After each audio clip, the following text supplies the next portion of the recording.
Hi welcome to happy life. இந்த வீடியோவில் என்ன பார்க்க போகிறோம் அப்படின்னா, கோல்டு ரேட் இன்க்ரீஸ் ஆகுது, டிக்ரீஸ் ஆகுது. அதனால நிறைய பேருக்கு கன்ஃபியூஷன் இருக்குது. நம்ம சீட்டு கட்டலாமா வேண்டாமா, வெயிட் பண்ணலாமா அப்படின்னு சொல்லிட்டு. அதனால தான் நான் உங்களுக்கு இந்த வீடியோ இப்போ அப்லோட் பண்ணுறேன். இப்போ கோல்டு ரேட் இறங்குறதுக்கு ஏறுறதுக்கு பார்த்திங்கன்னா நிறைய ரீசன்ஸ் உங்களுக்கு இருக்குது. அப்புறம் கொஞ்சம் பேருக்கு மந்த்லி நம்ம சீட்டு கட்டணும் அப்படின்னா நமக்கு லாபமாக இருக்குமா, இல்லை அப்பப்போ நம்ம கோல்டு காயின் வாங்கலாமா? சில ஷாப்ஸில் நோ வேஸ்டேஜ் ஆஃபர்ஸ்லாம் கொடுக்குறாங்க. கோல்டு காயினாக பர்ச்சேஸ் பண்ணிவிட்டு அப்போ கூட நம்ம எக்ஸ்சேஞ்ச் பண்ணிக்கலாம்ல அப்படின்னு சொல்லி கேட்குறீங்க. சீட்டை க்ளோஸ் பண்ணிடலாமா? அந்த மாதிரி நிறைய கொஷின்ஸ் இருக்குது. இதெல்லாம் நான் எனக்கு தெரிஞ்ச விஷயத்தை ஃபஸ்ட்டு உங்கள் கூட நான் ஷேர் பண்ணுறேன். இப்போது கோல்டு ரேட் ஏன் இன்க்ரீஸ் ஆகுது, டிக்ரீஸ் ஆகுதுன்னா அதுக்கு நிறைய ஃபேக்டர்ஸ் இருக்குது. கோல்டு ரேட் எப்படி ஃபிக்ஸ் பண்ணுறாங்க, எதில் செக் பண்ணணும், எப்படி சார்ட் பார்க்கணும், எல்லாமே நான் செப்பரேட்டாக வீடியோ போட்டிருக்கேன். நீங்கள் செக் பண்ணி பாருங்கள். அப்படி இல்லைனா இன்றைக்கி கம்யூனிட்டி போஸ்ட்டில் உங்களுக்கு அந்த வீடியோ நான் ஷேர் பண்ணி வைக்கிறேன். பார்க்காதவங்களுக்கு கண்டிப்பாக அது யூஸ் ஆகும் அப்படின்னு நினைக்கிறேன். இந்த மாதிரி போர் இதெல்லாம் நடக்கும் பொழுது உலகத்தில் ஃபினான்ஷியல் சிச்சுவேஷன் ஸ்டேபிளாக இருக்காது நம்ம நாட்டில்.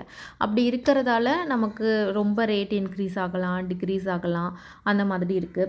இன்னும் இன்ஃப்ளேஷனுக்கு பார்த்திங்கன்னா ரேட் டிஃப்ரென்ஸ் இருக்க தான் செய்யும். விலைவாசி எல்லாமே அதிகமாக ஆட்டோமேட்டிக்காக கோல்டோட ரேட்டும் அதிகமாகும். இதுவும் நம்ம பார்த்தது தான். இப்போது நிறைய பேர் நான் 15,500 இருக்கும்போது வாங்கிட்டேன், இப்போ 13,000 வந்துருச்சு, எனக்கு லாஸ் தானே, எனக்கு கோல்டு மேலே இன்வெஸ்ட் பண்ணுற இன்ட்ரெஸ்ட்டே போயிடுச்சு அப்படின்லாம் சொல்கிறீங்க. நீங்கள் எப்போவுமே கோல்டை ஷார்ட் டேர்முக்கு பார்க்கவே கூடாது. ஒரு 7,000 விற்றப்ப 7,300 7,500 ரேட்டில் வாங்கினவங்களாம் கண்டிப்பாக அப்போ ஃபீல் பண்ணியிருப்பாங்க.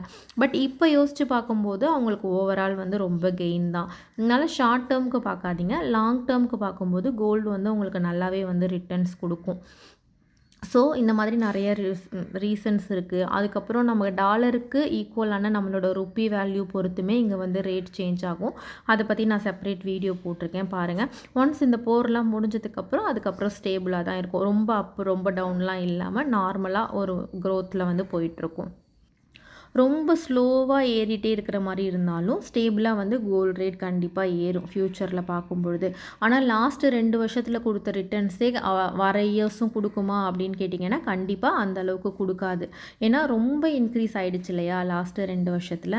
அதனால் ரிட்டர்ன்ஸ் கொடுக்கும், பட் லாஸ்ட்டு 2 இயர்ஸ் அளவுக்கு கொடுக்குமா அப்படின்னு கேட்டிங்கன்னா அது கொஷின் மார்க் தான்.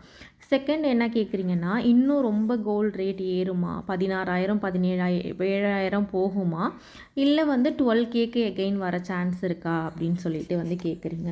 நேராக சொல்லணும் அப்படின்னா கண்டிப்பாக அது யாராலையுமே ப்ரிடிக்ட் பண்ண முடியாது. தங்கம் ஜென்ரலாக ஏறும் அப்படின்னு தான் சொல்கிறாங்க. பட் இந்த போர்லாம் நடக்கிறதால கொஞ்சம் கம்மியாகிறதுக்கும் வாய்ப்பு இருக்குது. நான் நிறைய ஃபினான்ஷியல் அட்வைசர் வீடியோ எல்லாமே பார்த்தேன். அவங்க என்ன சொல்கிறாங்க அப்படின்னா, ஒரு $4,300 கட் பண்ணி கீழே வந்துச்சு அப்படின்னா கோல்டு ரேட் கம்மியாக சான்ஸ் இருக்குது. இல்லை 4,500 அந்த மாதிரி ரேஞ்ச் கிட்ட டச் பண்ணுச்சுன்னா இன்க்ரீஸ் ஆகவும் சான்ஸ் இருக்குது. நம்ம ப்ரிடிக்ட் பண்ண முடியாது, எப்படி வேணாலும் ஆகலாம் அப்படின்ற மாதிரி சொன்னாங்க. நான் ஒரு வீடியோஸ் பார்த்ததை வச்சு தான் சொல்கிறேன். மற்றபடி நமக்கு ஏர்லி மார்னிங் தான் தெரியுது அன்றைக்கி ரேட் இன்க்ரீஸ் ஆகுமா டிக்ரீஸ் ஆகுமா அப்படின்றதெல்லாம் முன்னாடியே ப்ரிடிக்ட் பண்ண முடியல. ஸோ ரேட் இன்க்ரீஸ் ஆகுமா டிக்ரீஸ் ஆகுமான்னு தெரியாது. பட் ஒரு நாள் ரொம்ப கம்மியாகும் இல்லையா, எவ்ரி டிப் நம்ம கொஞ்சம் கொஞ்சமாக வாங்கிறதுக்கு மாதிரி தான் பார்க்கணும். எந்த ரேட் இருக்கும்போதுமே இப்போ வாங்கலாமா இல்லை வெயிட் பண்ணலாமா அப்படின்னு கன்ஃபியூஸ் ஆகாமல் எவ்ரி டிப் கொஞ்சம் கொஞ்சமாக நீங்கள் உங்கள் சேவிங்ஸில் கோல்டு அக்குமுலேட் பண்ணுறதுக்கு ட்ரை பண்ணுங்கள். இப்போ என்ன பண்ணலாம் இப்போ இருக்கிற சிச்சுவேஷனுக்கு அப்படின்னு கேட்டிங்கன்னா, இப்போ ஒரு 30,000 நீங்கள் கோல்டில் இன்வெஸ்ட் பண்ணணும் அப்படின்னு நினைக்கிறீங்கன்னா ஸ்ப்ளிட் பண்ணி 10,000 பண்ணலாம். ஒரு 12,000 ரேஞ்சில் வந்துச்சு இல்லையா கோல்டு, அப்போ கொஞ்சம் வாங்கலாம். இப்போ 13,500 தாண்டி இருக்கும்போது இப்போ நீங்கள் வெயிட் பண்ணலாம். திரும்ப இதிலேருந்து பிலோ 13 வரும்போது கொஞ்சம் அக்குமுலேட் பண்ணுறதுக்கு ட்ரை பண்ணலாம். இப்போ 14 கிட்ட போயிருச்சு, அந்த மாதிரி போக போகுதுன்னு தெரிஞ்சிச்சு அப்படின்னா இந்த 13,500 ஒரு பார்ட் பர்ச்சேஸ் பண்ணலாம். அதாவது நீங்கள் கொஞ்சம் கொஞ்சமாக ஸ்ப்ளிட் பண்ணி வாங்கும்போது ரேட் இன்க்ரீஸ் ஆனாலும் டிக்ரீஸ் ஆனாலும் அது ஆவரேஜ் அவுட் ஆகிடும். பெருசாக நமக்கு லாபம் இல்லைன்னாலும் நஷ்டம் ஆகாமல் இருக்கும், ஈக்குவலாக இருக்கும், பேலன்ஸாக இருக்கும். இந்த மாதிரி ஸ்ப்ளிட் பண்ணி நீங்கள் பண்ணுறது தான் ஸ்மார்ட் பிளானிங்காக இருக்கும். இப்போ சீட்டு போட்டிருக்கீங்க அப்படின்னா கூட ஒரு 10,000 சீட்டு போட்டிருக்கீங்கன்னா அதை ஒரு 2 சீட்டு 3 சீட்டாக நீங்கள் ஸ்ப்ளிட் பண்ணி போடும்போது ஒன்று அதிகமான அமௌண்ட்டில் கட்டிட்டிங்கனாலும் ஒன்று கம்மியான அமௌண்ட்டில் கட்டும்போது அது ஆவரேஜ் ஆகிடும். நான் ஜுவல்ஸ்லாம் போட மாட்டேன், சீட்டு போட்டாலும் நான் கோல்டு காயின் தான் வாங்க போகிறேன் அப்படின்னு நினைக்கிறவங்க, நீங்கள் ஒவ்வொரு டைமும் கோல்டு காயின் வந்து பர்ச்சேஸ் பண்ணலாம். ஒரு டைமும் சிங்கிள் காயினாக பர்ச்சேஸ் பண்ணுறதை விட லாங் டேர்முக்கு தான் நான் சேவ் பண்ணுறேன்னா டிஜி கோல்டில் கூட நீங்கள் எவ்ரி டிப்க்கு கொஞ்சம் கொஞ்சமாக அக்குமுலேட் பண்ணி 1 இயர் நீங்கள் சேவ் பண்ணதை மொத்தமாக கூட பர்ச்சேஸ் பண்ணலாம். இல்லை நான் வேஸ்டேஜ் இல்லாமல் வாங்கணும் அப்படின்றதுக்கு தான் கோல்டு காயின் வாங்குறேன்னா பீமா இந்த மாதிரி ஷாப்ஸ்லலாம் உங்களுக்கு நோ வேஸ்டேஜ் ஆஃபர்ஸ் வந்து அடிக்கடி போடுறாங்க. அப்போ ஸ்டோனோ எனாமலோ இல்லாத ஜுவல்லாக கூட நீங்கள் பர்ச்சேஸ் பண்ணிக்கலாம். காயினாக வாங்கும்போது பார்த்தீங்கன்னா எனி டைம் நம்ம நினைக்கும் போது ஈஸியாக வந்து சேல் பண்ணிக்க முடியும். அன்றைக்கி மார்க்கெட் ரேட்டுக்கு ஒரு 2% கிட்ட தான் லெஸ் பண்ணுவாங்க, அதுக்கு மேலே பண்ண மாட்டாங்க. ஈஸியாக வந்து நம்ம சேல் பண்ணிக்க முடியும். ஆனால் வந்து நம்ம கொடுத்த வேஸ்டேஜ் அமௌண்ட் ஜிஎஸ்டி அமௌண்ட்லாம் நமக்கு ரிட்டர்ன் வராது. ஸோ நம்ம அந்த வேஸ்டேஜ்லாம் இல்லாத மாதிரி கோல்டு காயின் பர்ச்சேஸ் பண்ணிக்கிறது தான் வந்து லாபமாக இருக்கும். கோல்டு காயின் பர்ச்சேஸ் பண்ணுறவங்க டிஜி கோல்டு மூலமாக யூஸ் பண்ணி அது மூலமாக பர்ச்சேஸ் பண்ணலாம். இல்லை நோ வேஸ்டேஜ் ஆஃபர்ஸ் யூஸ் பண்ணி பர்ச்சேஸ் பண்ணலாம். இல்லை காது காசு இந்த மாதிரி நீங்கள் கூப்பன் யூஸ் பண்ணி போட்டு பர்ச்சேஸ் பண்ணிக்கும் பொழுது உங்களுக்கு லாபமாக இருக்கும். கோல்டு காயினுமே உங்களுக்கு ஷார்ட் டேர்ம்லலாம் பெனிஃபிட்டாக இருக்காது. லாங் டேர்மில் பார்க்கும்போது தான் வந்து கண்டிப்பாக உங்களுக்கு நல்லாவே லாபம் கொடுக்கும். அது எப்போ ரேட் இன்க்ரீஸ் ஆகுதோ, இப்போ நம்ம சீட்டு கட்டுறதுக்கு எப்படி கம்மியாகுது அப்படின்ற மாதிரி வெயிட் பண்ணி பார்க்குறோமோ, எப்போ ஒரு ஹைக்கு போதோ அந்த மாதிரி டைமாக பார்த்துட்டு நீங்கள் வந்து சேல் பண்ணணும். நெக்ஸ்ட் எல்லாருமே கேட்குறது வந்து பார்த்திங்கன்னா கோல்டு சீட்டு தான் நான் முன்னாடியே உங்களுக்கு சொல்லிட்டேன். நீங்கள் ஒரே இதாக போடாமல் ஒரு 5000 போட்டிங்கன்னா கூட 2 சீட்டு 3 சீட்டாக ஸ்ப்ளிட் பண்ணி போடும்போது ஒன்று ஒரு கம்மியான ரேட்டில் ஒன்று அதிகமான ரேட்டில் அந்த மாதிரி நீங்கள் வந்து பிளான் பண்ணிக்கலாம்.